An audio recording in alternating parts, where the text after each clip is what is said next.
আরে বস, ইউপিআই করা বন্ধ করে দাও, কারণ 1 আগস্ট থেকে ইউপিআই নাকি চার্জেবল হতে চলেছে। কে এই সমস্ত ভুলভাল খবর তোমাদের বলে বলো তো? সমস্ত সত্যি ঘটনা আজকে তোমাদের বলছি। তার আগে এই ভিডিওটা সবার সাথে শেয়ার করে দাও, যাতে ইউপিআই রিলেটেড এই সমস্ত গাল গল্প থেকে সবাই একটু সাবধানে থাকতে পারে।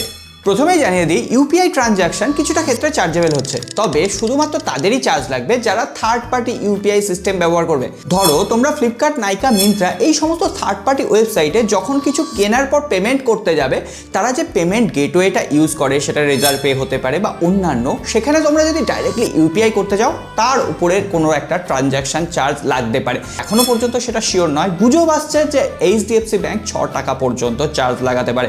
তো সেক্ষেত্রে এইচডিএফসি লাগালে অন্যান্য ব্যাংকও যে পরবর্তীতে চার্জ লাগাবে এ ব্যাপারে কোনো রকম ডাউট নেই। কিন্তু ডাইরেক্টলি তোমরা যদি কাউকে ইউপিআই করো বা কোনো শপে গিয়ে ট্রানজ্যাকশন করো ডাইরেক্টলি কিউআর কোড স্ক্যান করে, তো সেক্ষেত্রে কোনো রকম চার্জ লাগছে না, সেটা সম্পূর্ণ ফ্রি থাকছে। আর এটাই তো ইন্ডিয়ার ডিজিটাল সিস্টেম।